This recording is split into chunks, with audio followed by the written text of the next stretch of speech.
Okay. Hey guys, it's Delphina of CoachWellness.com here with Maggie of MargaretStevens.co. Hi guys. If you've been following the last couple of videos, you know that Maggie and I are partnering together to host a retreat, a one-day retreat called Damn Good Biz. We're doing that here in Tampa. We'll post all the details below.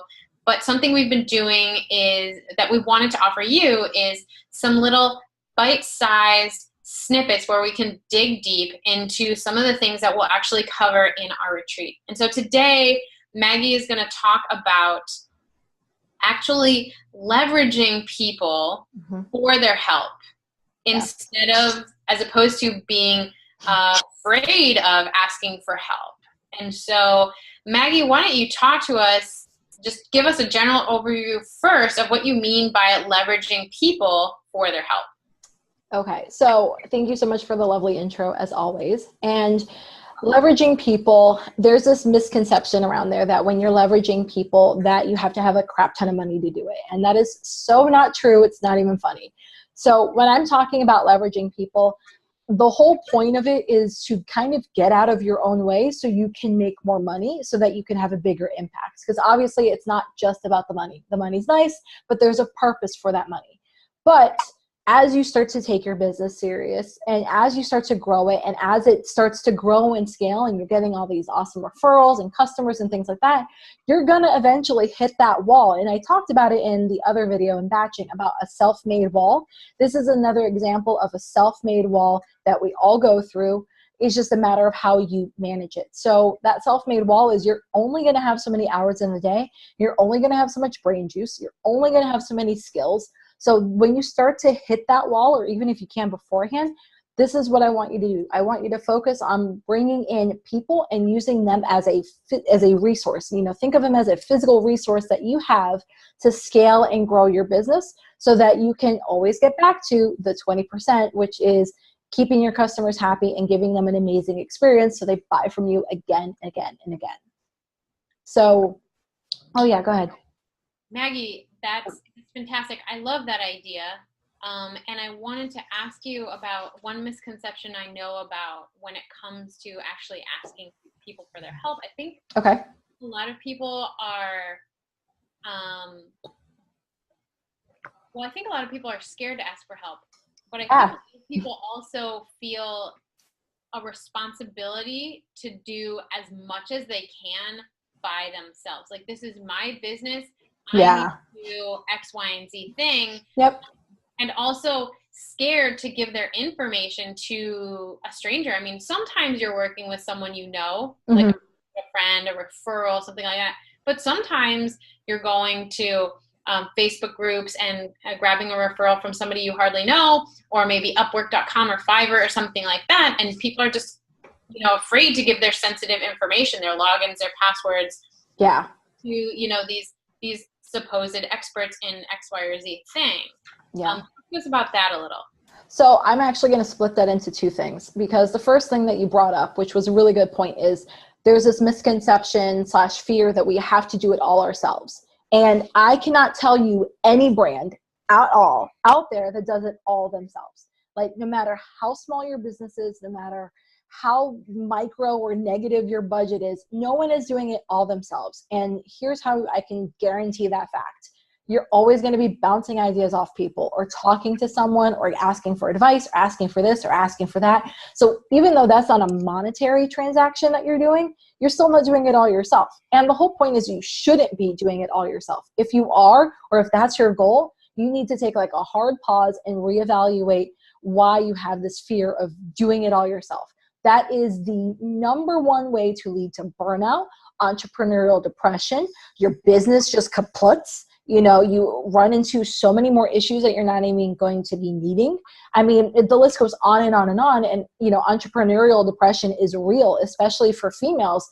We're so used to taking care of everyone and everything. And then when we start our own businesses, we do the same thing. We're like, I'm going to be Superwoman. I'm going to do it all. I'm going to be the mom to my employees or to my vendors or the this and that. And, we'll talk about boundaries in a different video, but it's one of those things that you need to learn as a business owner. Think of like a Fortune 500 CEO. They are not writing every email themselves. They are not shooting the videos themselves. They are not doing the website coding and all of that. They have a very specific role. So when you're leveraging yourself and you're asking other people for either advice or help or just, an ear, you need to first off understand what is your role. Your role, regardless of whatever your business is, your role is to focus on the 20% of activities that makes your business money. So if, and I'm going to use a real life example from our motorcycle shop, our brick and mortar. So for anyone that is a brick and mortar, they can, kind of play along too. Our role is to get customers' motorcycles repaired in and out as quickly as possible and make their experience as pleasurable as possible. So that means, they feel comfortable, they feel confident, they feel excited, and maybe they get a new resource or, place to try out.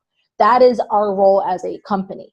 So my role as one of the owners is not to get bogged down writing all these emails, or it's not to get bogged down trying to add a Facebook pixel to my website so I can do better Facebook marketing. That is not my job.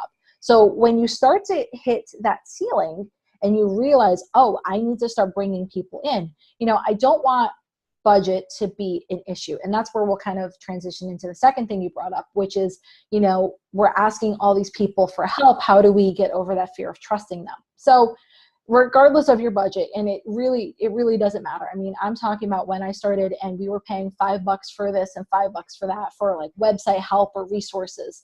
If you have a limited budget, Fiverr is a great option if you don't have an existing network to tap into.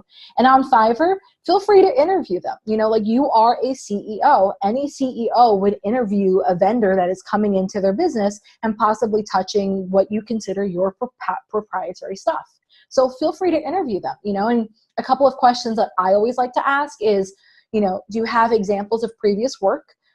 Is it okay if I talk to those people, especially if you're doing like higher level things? The more money you're spending, the more you want to vet their resources. So who can I talk to that has done X, Y, and Z? And, I always even like to ask them, like, how can you help me grow my business?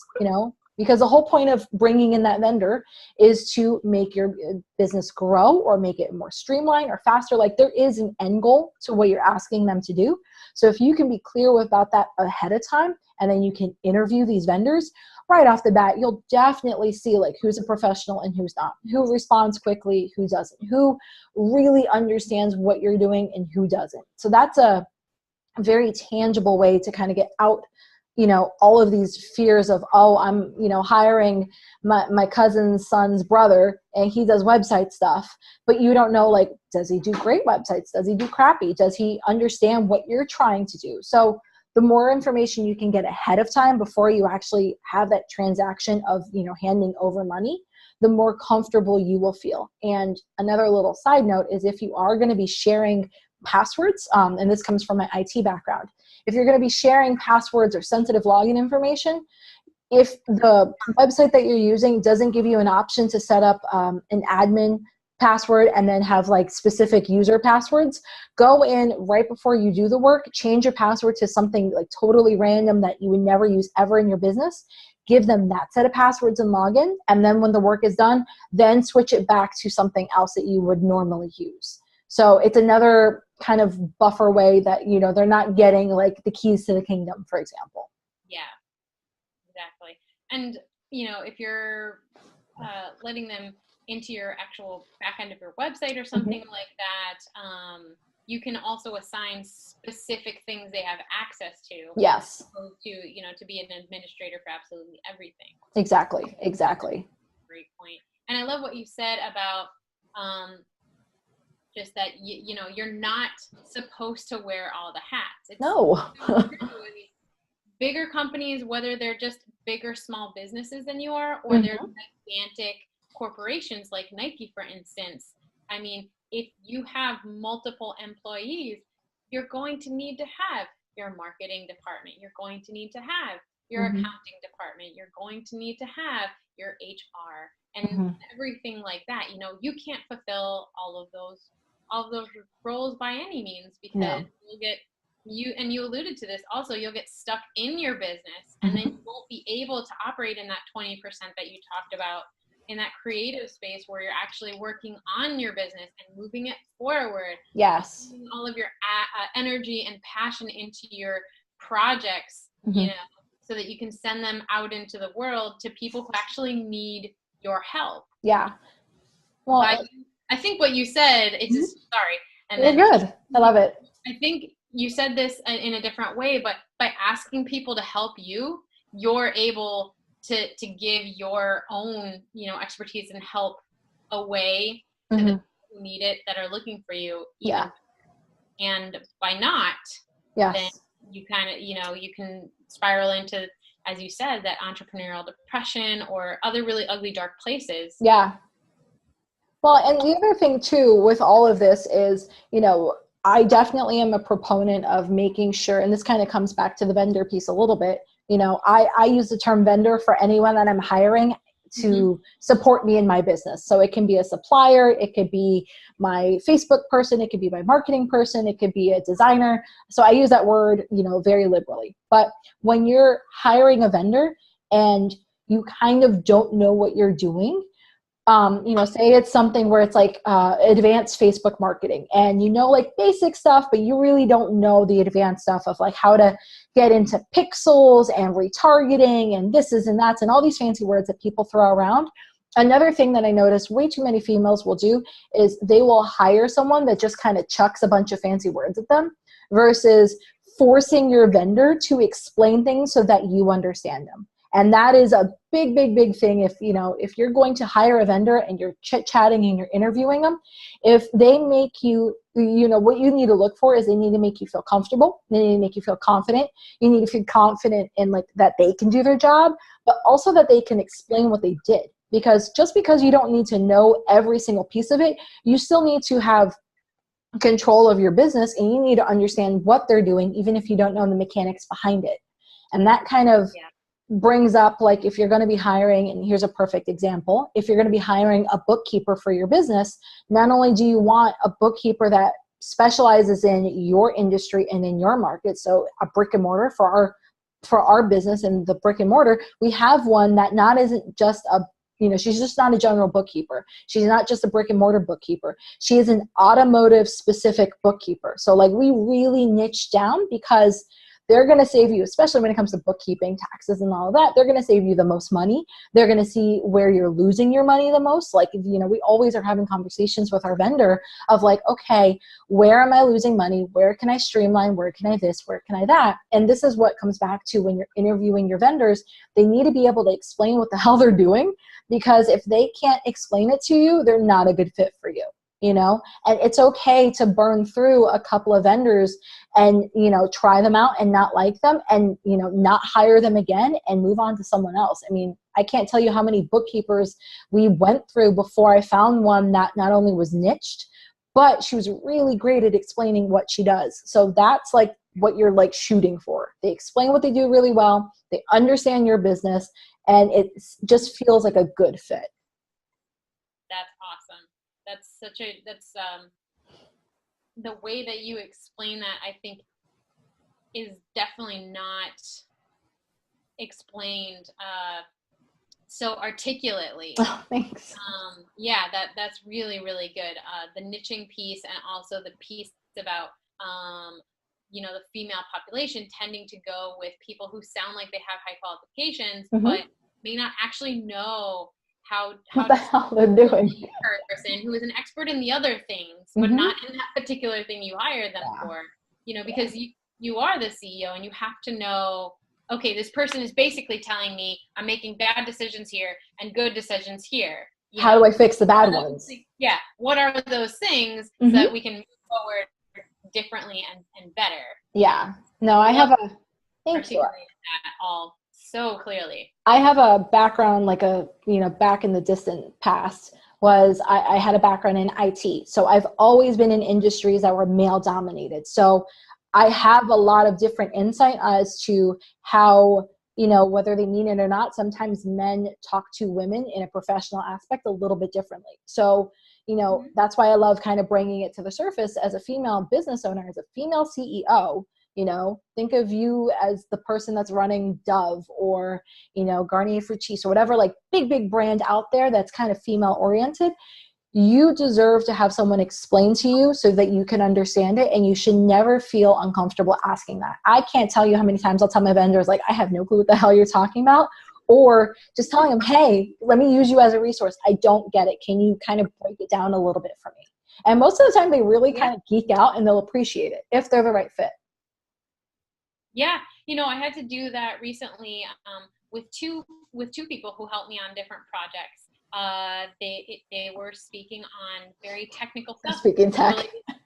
WordPress and related to Facebook ads or something like that. Mm-hmm. Let me tell you, I am not a technically challenged person. Yeah. I'm pretty good with technology for not being an IT person. My husband's an IT person, So like I get that flows into me a bit. So, but I, and being a non-technically challenged person, I had no idea what the hell they were talking about. And I had to say to them, what do you mean by this? Can you break that down further? Because I don't understand this the way that you said it. Yeah. And a lot of times people are happy to break it down for you. Oh, yeah. Like you said. And it just does everyone a service so that, you all can have a partnership that actually works. Yes. So that's a really great point as well. I wanted to ask you, I think this would be really helpful for anybody watching this video. What are the top 3 things that you would delegate out first?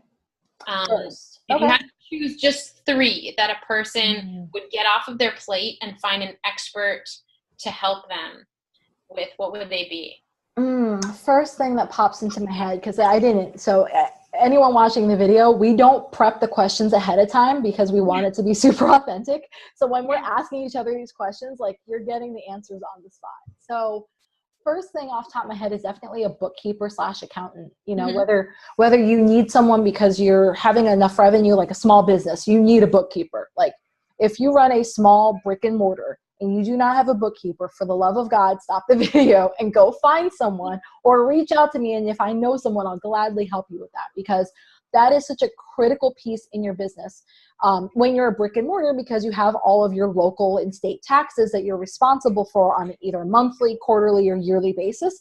And if you screw that up, that can not only put you out of business, that could cause just a ginormous ripple effect. So bookkeeper is someone that I always recommend. Get a good bookkeeper, get someone that fits you. Just because I like mine, you may not like mine, and that's totally okay. There has to be a really good fit. And just like I said, the money the money implications just like boggle my mind if you don't have a good one. Another one that I would say right off the bat would be website help. So I am semi-decent with websites. Like, I can build some, I can tweak them, I can kind of understand it. But when it comes to anything other than like the outside view of a website, like my knowledge just stops. So I've even had in the past where I've reached out to someone on Fiverr or someone on OfferUp or, whatever platform I'm using, it doesn't matter the platform, but I've reached out to people and said, hey, I need you to fix my Google loading speed, because I seriously tried for like a week on figuring it out, because I'm like, oh, I have designed websites in the past, I've done it for fun. I should be able to figure this out. And it was just so techy that the amount of time I wasted in the week, this dude had it done in like 4 hours.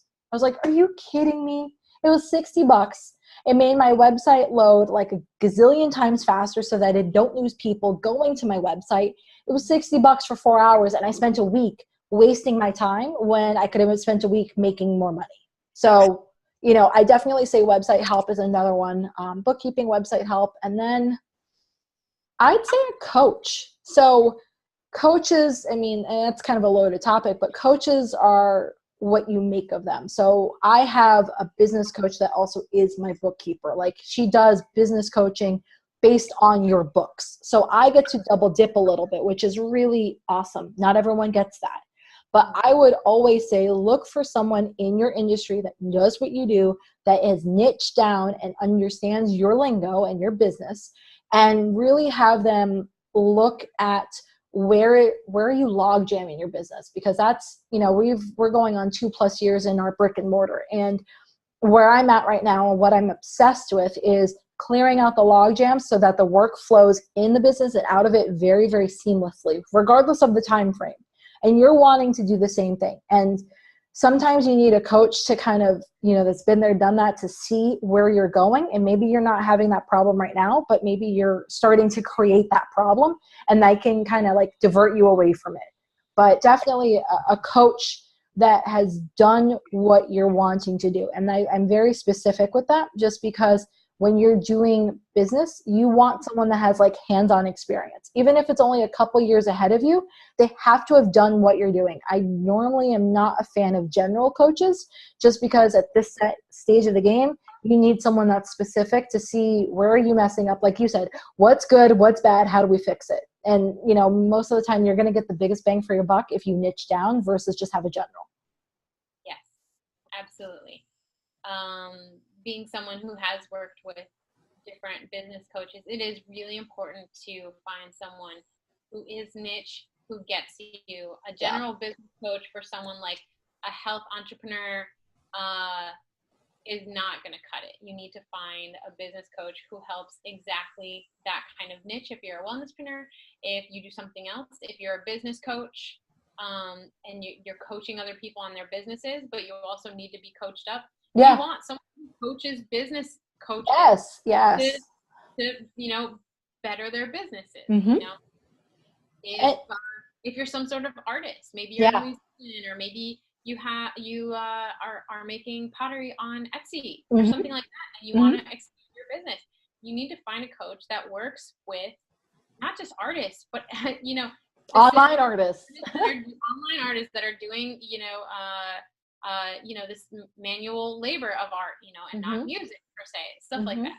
It is really, really important, because although there are general concepts that will always overlap, the delivery of the message needs to be tailored to you, so you can actually hear what people are saying. Yes. Follow the directions, get out of your own way, and move forward. Yeah.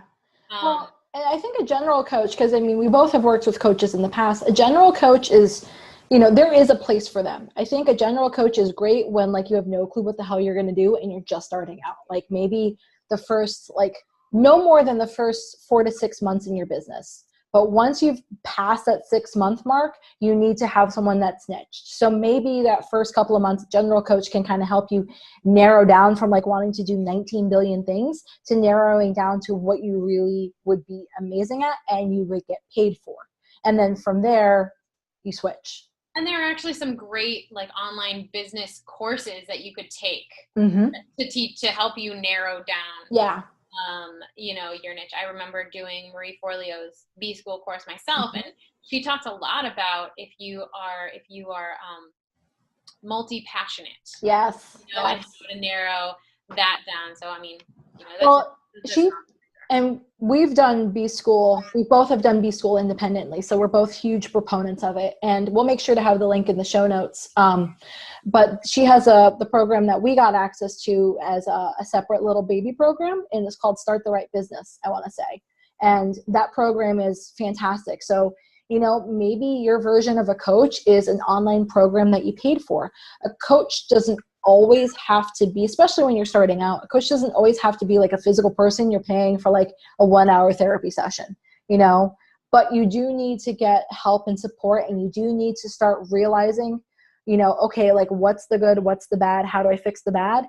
You need to start recognizing what's the common theme in the bad, so that you can have tangible things that you can tackle, so that you are making results, not just busy being busy. Yeah, exactly. Not being busy. You're CEO. You got shit to do. Positively affects your business. Yeah. I was thinking, I'm not a business coach, but I've had, this is my second business. I was a personal trainer for a long time.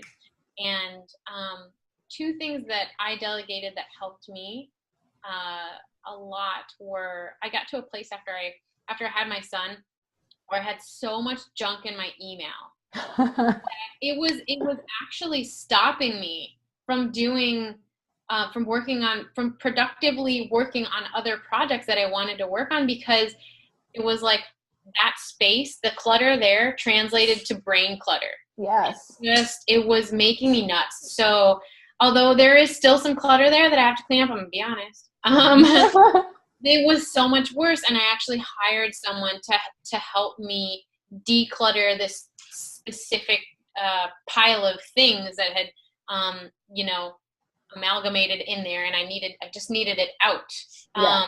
And it was inexpensive, and it was a short-term project. So, that was something that really helped. But I think email management is a big one for a lot of people. I know I'm not the only one telling this story. No.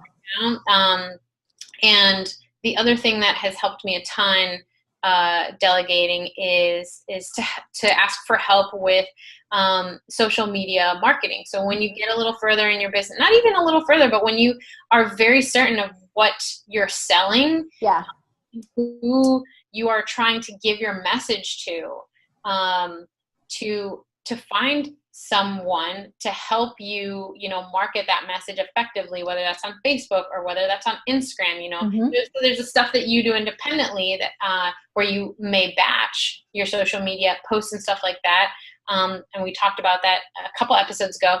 But then there's the stuff that you may need help with, because again, you don't have time to be an expert at social media if you're already an expert at, doing your art and craft, right? You need someone else to help you with that. So yes, a couple of things that helped me a ton.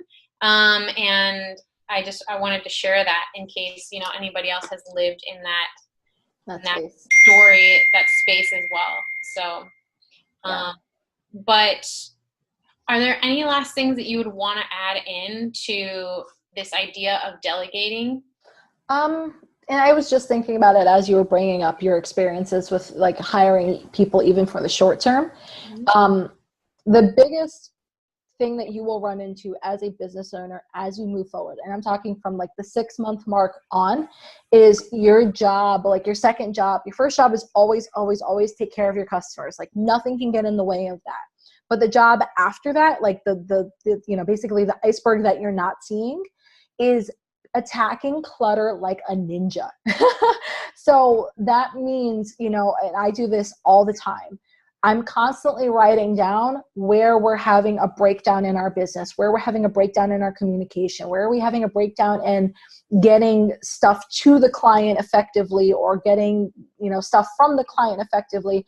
Like I'm always looking for, where is a process in my business not seamless? Where is a process in my online website not seamless? There's a couple of resources that will be in the email. If you're watching this in the email, just look below. But if you're watching this on Facebook or anything else, make sure you sign up for the link below and you'll see the resources in the email. There's definitely a couple of resources that you can use to kind of help you get rid of like clutter. But that really is from like the 6-month mark on, is just like, write down, where does it not feel like a flow? And that's the easiest way I could pinpoint it, up until about the 2-year mark. I'm like, God, this feels really clunky. This feels really hard, or very time consuming, or soul sucking. So if you're using any of those words, that's a manifestation of clutter. So just kind of keep a note of like, where are these issues are happening, so that when you have the space and time, and whether it's a resource or it's brain space, to really start diving into those areas to see, okay, like how can I get rid of the clutter? Because the more clutter you get rid of in your business and your workflow for your customers, I'm telling you, the more money you will make, not just as a one-time thing, the more money you'll make consistently. So like that money, if you're looking at a graph, the more clutter you get rid of, it's like, it looks like that. And it just keeps going up and up and up, and it's consistent. And you have amazing raving fans because you've made their life easy, because your life is easy. So they feel that energy of like, you got your shit together, they can have their shit taken care of. And everyone is just dying for that right now. So like I said, that's a little bonus thing, but definitely keep an eye out and just write it down. Where is all this clutter in your business? And whether you're hiring a coach, whether you're hiring someone on Fiverr, whether you're just taking an afternoon and popping over to Starbucks and brainstorming, how can you get rid of that clutter? That really will make a big difference. I love it. Look for the red flags. Yes. And get it off your plate. Yes. Yes. It doesn't have to be expensive. No. Use the help. We should make a hashtag for this or something. Get help, be awesome. Yes. Anyways, Thank you guys so much for listening to Yeah. Maggie and to myself, Delphina. As Maggie said, we will post links below to some of the resources we've talked about. And we will definitely post a link below to our workshop, Damn Good Biz. Join us if you're in Tampa. If you're not in Tampa and you feel like flying out, join us. We're happy to have you. And look out for a couple more episodes in the future. They'll be popping up really soon. Bye, guys.